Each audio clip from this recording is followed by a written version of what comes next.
thanks for joining us for episode 8 of Bell to Bell on VIP.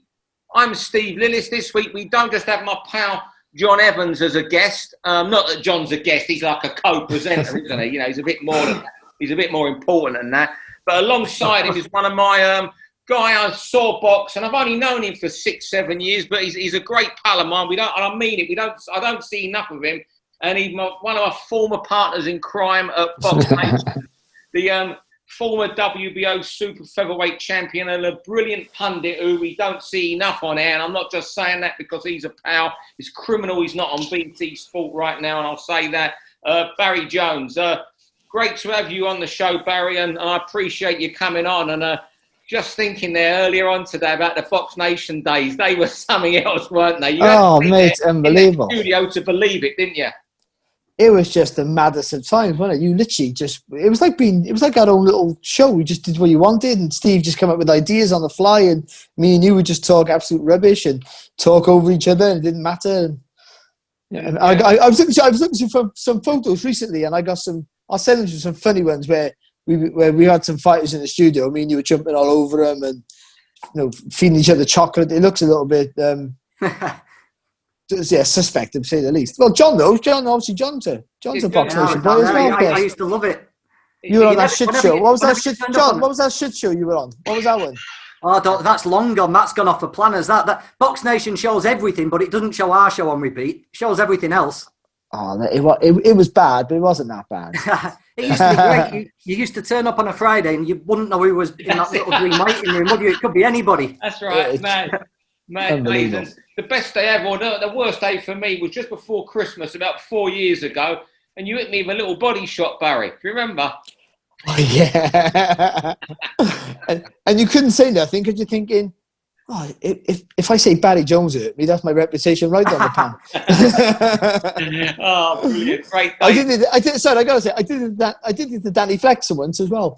He came in for something. This is early days when he hadn't upset anybody, and I cracked him with a little body shot, and he tapped him, but you could see his face go. Yeah. Well, I'll tell you. And then it puts it in perspective, because imagine some guy who can really punch whacking you in the belly. I went down on my knees, but I got up about 6, but you felt it. You're a boxer. You're an ex-boxer. You know how to deliver a punch. Yes. You're all right, John. Anyway, mate, you good? You had a mad day, I think, haven't you? Yeah, one of those days today, but all ready to go. Brilliant stuff. For those of you listening to Bell for the first time, we cover 6 topics. I've come up with a couple. John's come up with a couple. Barry's come up with a couple. And after 3 minutes, it don't matter if you're mid-sentence or what, no nonsense from John Evans. What happens? We usually start with John, but Barry has picked 2 topics, as well I just said, which is telling you that again. And the first he's come up with is is the talk of boxing today. Barry, your first subject. It's about Daniel Dubois. Did he quit? Was he right doing so? And it's it genuinely is a two-sided answer to it. I think he took the knee. Of course he did, and he was in pain, and he counted him. I wouldn't. Quit's a big word. Quit's a bad word. Quit implies you're a quitter, which means that's something that you do. And I don't think that's the case with Daniel. I think it was just, he was in a fight where he'd never been in that situation before, in a fight of adversity, and he's obviously seriously hurt, and we know the eye's worse than maybe we first thought. But he did take the knee, and not so bad taking the knee. That's not a bad thing, but he chose not to get up. Yeah. And so as you can see, all the ex-boxers have complained about it, and maybe journalists have defended him. But the reason most ex-boxers have complained about it mainly is because we know what you've done. And I'm not saying you haven't, and I'm not saying he won't come back and be a fantastic fighter. Yeah. And I'm pretty sure he will be in some wars and show he has plenty of ball. And I'm pretty sure of that. But on that particular night, he'll know that he didn't want to know. And so you can understand why there was a big uproar with ex-boxers saying, you quit. No, I never called him a quitter. I did say he sat it out. Yeah. And I listen, because and people go, but his eye, and he saved himself for another day. You don't think like that when you're in a fight, or you shouldn't think like that when you're in a fight. And I wasn't a brave, fight with my face sort of fighter and put it on the line. But you don't. I've been hurt early on in the fight and had to go on 8-9 rounds with bad damage. And you're just thinking about surviving and you don't think about it. And the pain, my rib was hanging out. Everyone got hit with a body shot. I felt like I pooped my pants. It was horrible. The pain was immense. I didn't know. I thought someone was hitting me with a baseball bat. I felt I was being stabbed at times. But it's a weird pain when you're in it because you're sort of consumed by it all so much that you almost feel it and don't feel it, if that makes any sense. Yeah. It's like almost like a pain, but it's such a numbing pain. But every pain's different, of course. But yeah, I think it's a real touchy subject. Yeah. Do I think he quit? I don't want to use that word quit, but he did. He knew what he was doing, and he took the way out. And I'm not saying he's a coward for that, because he's not. No. But questions will be asked, and he will have to answer those questions and have to prove people wrong as time goes by. Do you think it should have been taken out of his hands? I didn't see the doctor come in the corner once. Maybe it could have been taken out after 9. I spoke to Frank today and he said the fight would have been over at the end of the 10th anyway. Do you think maybe that decision could have been taken out of his hands? Well, that's what the corner's for, and that's what the referee's for, and that's what the doctor is for. That's what happened to me. Someone took it out of my hands and retired for me. And you hate them for it. And then you thank them for it as you get older because they saved you. But yes. But in a fight like that, even the corner, because they're consumed in it. Because all they're thinking about is, we can win this fight. Because it was relatively close. I thought Joyce was up a couple of wrong points, but it could have been the other way. And so it was close and it was competitive. And obviously... when them eyes show.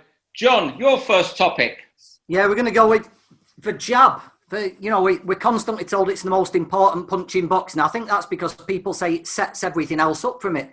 But in recent times, we've seen a couple of displays where it's been used as a real weapon. We saw Lyndon Arthur, who we're going to talk about in a little while, against Dex Spellman. He just completely put Deck in his box, didn't he? Deck's a trier. He couldn't do anything. He was stuck at the end of that jab, couldn't get past it. And then last weekend, as we've just been talking about, Joe Joyce just used a telegraph pole, didn't he? It became a real weapon, and he won the fight basically on a jab on its own. Just this past weekend, Mike Tyson, something else we might touch on later, one of the great exponents of a jab. It's not a big booming shot like Larry Holmes or Foreman. He used that double jab to get inside. And I'm just pleased that we've had a few reminders recently of just how good a weapon a jab is. We all like a warm, we all like a big knockout punch, but I think there's something special about seeing someone surgically dissect somebody with a jab. And I've just really enjoyed seeing it recently. Yeah, I really want to get Barry on this, so I'll just be really quick. Also, with that jab of Joyce's the other night, I can't think of one that's been used to do so much damage to a man, i.e. the eye, since there was a fight in Russia, Lebedev, when Lebedev got beat. Who was the guy that... Guillermo Jones. Guillermo Jones. But also with that jab the other night, what was so brilliant about it, he used that jab, he used it as not just as a weapon, but to take away everything Daniel had. Yeah. I think the jab, because of the amateur boxing system of computer scoring and 2-minute rounds for a while, the jab was lost for a long time in boxing. You could see everyone wants to set with a big right hand and they don't use the jab. Heavyweights especially don't use the jab enough, and that was refreshing with Joe Joyce. And Dubois got a good jab.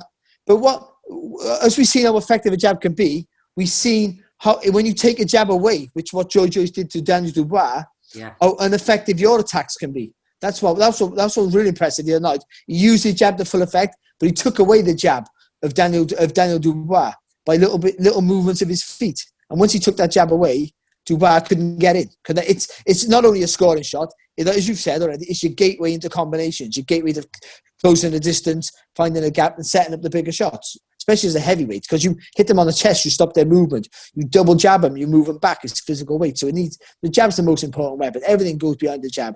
All the greats, when you look back, except those Maverick fighters, all the greats, like even in modern times of Andre Ward, the outstanding fighters, everything comes off the jab. Even people like Kawasaki, who are not remembered for the jab, everything comes off it. And it's the most important weapon. As a heavyweight, it can be used as a rangefinder, a fast weapon, and also it can knock you out. There we go. Perfectly timed, Barry. Steve Lillis.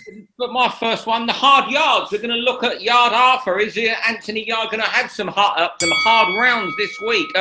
We can just carry on, really, from what Barry was finishing on there. I mean, the key for Arthur winning, I think you agree, John, is that jab. And using that jab to take away Yard's power. Now, the thing here is, you know, where I think could happen here is that where Yard could be in problems in this fight is Yard, for some reason, every fight he spends 3-4 rounds looking at someone.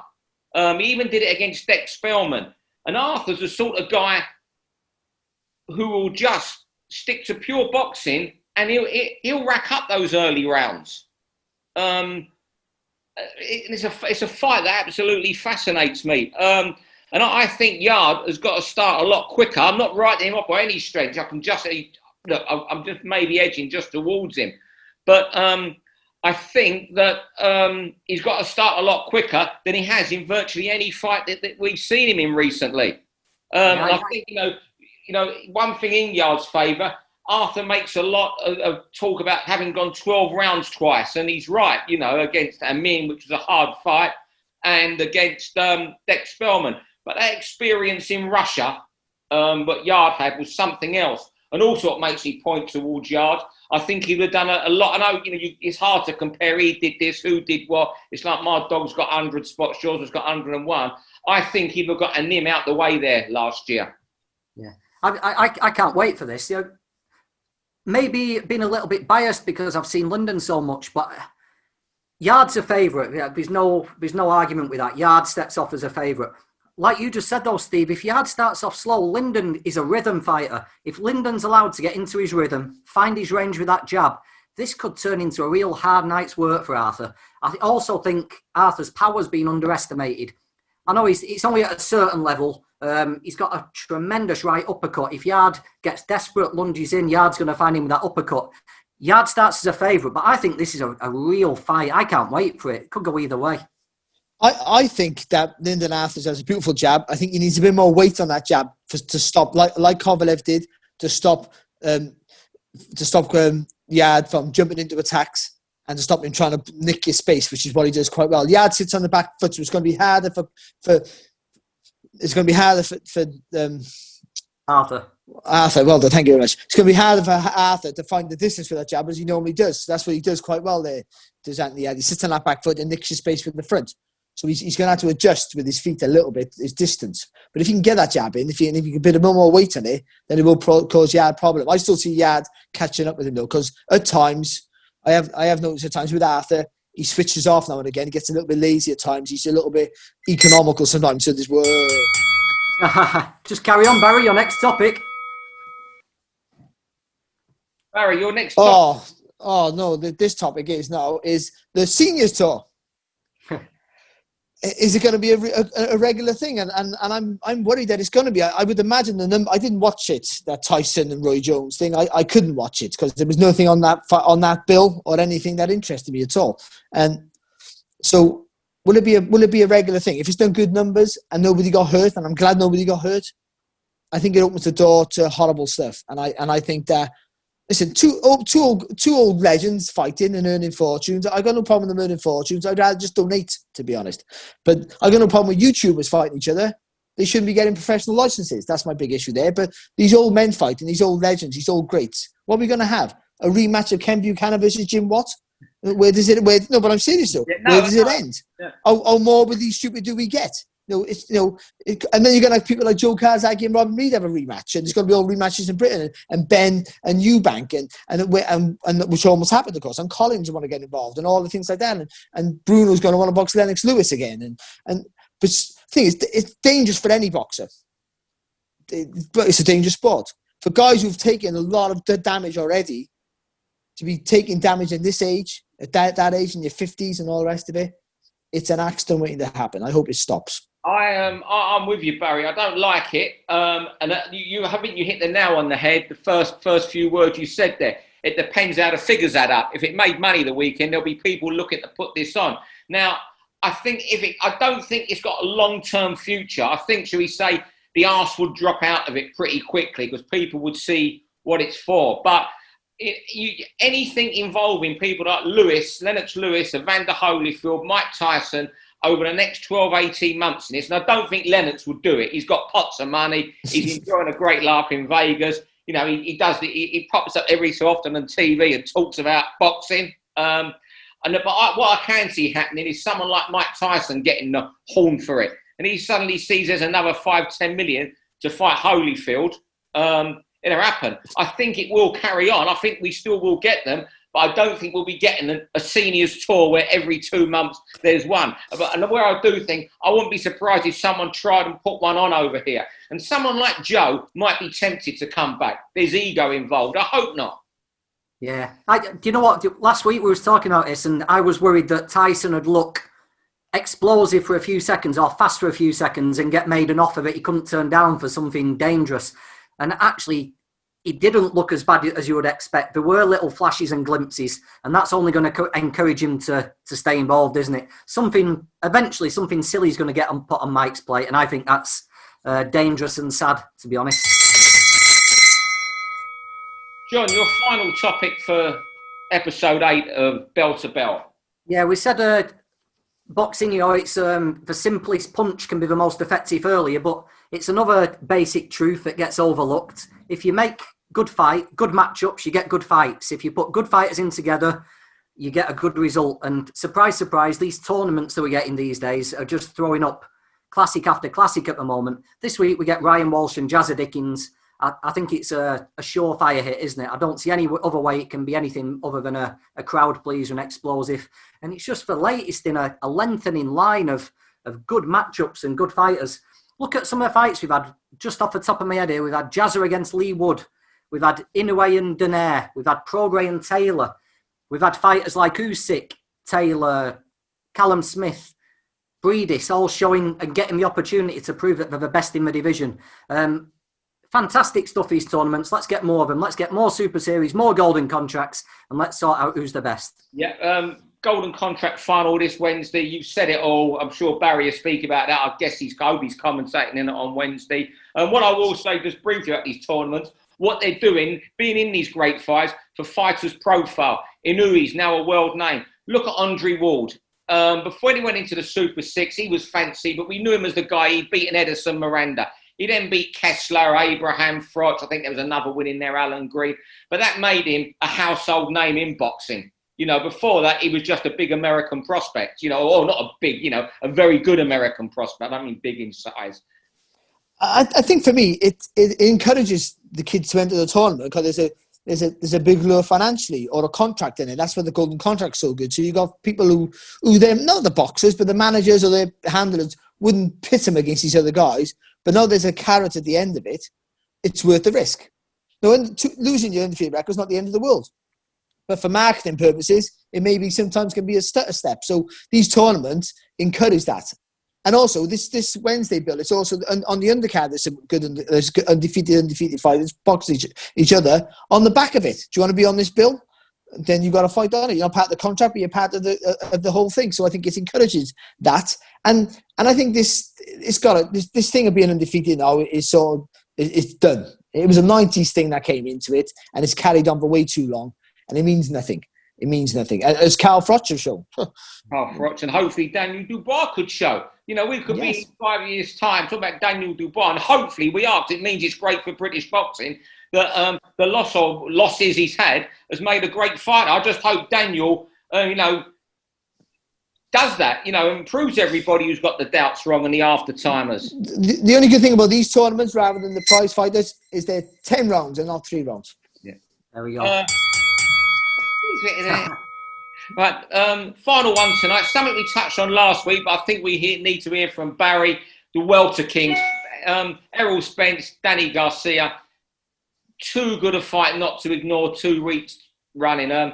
Spence to come back into this fight after an horrific car crash, and a lot of us think he still doesn't look 100% facially. To fight Danny Garcia, it says all about the man that he is. And Garcia, to me, as a boxer, doesn't get the credit he deserves. I mentioned last week the performance beat Khan, Matisse, he's beaten Lamont Peterson, the fights with Porter Furman. Deserves heaps of credit, and what a fight it is. And one of the reasons I wanted to bring this up was to get Barry's view of the fight. I think for me, Gaz, first of all, Spence, is what you say. I echo that. He's been, to come back after all he's been through, it's such a long way off as well. In a fight like this, says so much about his character, really, that he wants to fight, that he generally does want to fight the best. With Danny Garcia, he's been tremendous. and he's won stuff, and he's looked great, and he haven't got the credit he deserved. He should have been the star. He was the heir apparent, it seemed, for a while, and I don't know what happened. I don't think he's effective at welter as he was at super lightweights, to be honest, but he's still good enough. I don't think he's good enough to beat Spence at his best, but this might not be Spence at his best, and that's what makes it really intriguing. I think Garcia is a threat for anyone at world level and beats a lot of people. Spence and the Crawfords, the top two, I don't see him right there at welterweight.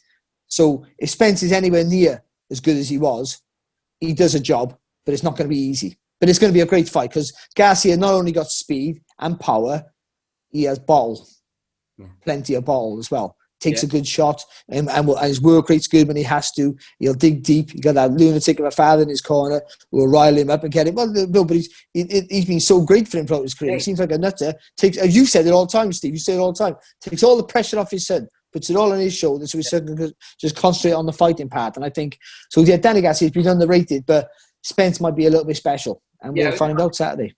We know what we're going to get from Danny Garcia, don't we? He won't let anyone down. He'll be dangerous at left hook if he can land it. What we don't know is what we're going to see from Errol Spence. As we've said, for balls for Spence to come back into a fight like this, that was a life-ending car crash. That wasn't just a shunt at traffic lights, was it? Jesus Christ, he did about 4 cartwheels. And how he walked away from it, I don't know. I don't think he looks right facially. He seems a bit drawly, in his voice. But maybe that's just how he is these days, and I just can't wait. He's a Texas boy, though, isn't he? So yeah, don't they all have a bit of a drawl? A little bit of a drawl. There we go, bang on. Anyone would think you were a professional, Barry. Barry, you were brilliant as always, mate. Can we get you back on in a few weeks? One of our ones over Christmas before we have a little break. Oh, and Steve, you're my master, Steve. I'll do whatever you want me to do, mate, as always. We might have to do a special with Barry, John, where we don't have these 3-minute rounds and let them. What do you reckon? As my career was, let's do a boring 12-round 3 minutes, and drag it on for 3 weeks. Just grind one out. just like my fights. Barry, you come on the week before Christmas with us? Yeah, no worries, mate. You just send me a text, Steve, and I'm there. Around a bit, so we don't have the 3-minute rounds. What do you reckon, John? We all want to hear what Barry's. Let's get a Dil Magani or a Ryan Walsh on as well. Yeah, we might get them all on together. Yeah. Maybe get Ryan or Alex on. See which one can do it week before Christmas and have a special and just chat for an hour and let people download it and listen to us over Christmas. That's what we'll do, John. Ryan knows it. Ryan really knows his boxing. Hey, we had him on the other week, mate, and I was saying... I know, that's where I got it from, actually. How he's not used as a pundit as well is so wrong. There's not enough work and too many people looking for it. Barry, well, anyway, there's not enough work for me. I'm off to be a postman tonight. Yay! Fellas, good speaking to you both. Barry, I'll text you in the week, Barry, and John, I'll give you a call in a few days, mate, if I'm not sacked from this job being sold. I'm gonna text you my address, Lillis. Don't throw my parcels. John, living to see you again, Stephen. Always, mate. Fantastic. Thanks, boys. Thanks, fellas. For all boxing info, news, and latest interviews, amateur and pro across the north, click and subscribe. VIP Boxing Promotions. Also, Twitter, Instagram, and Facebook.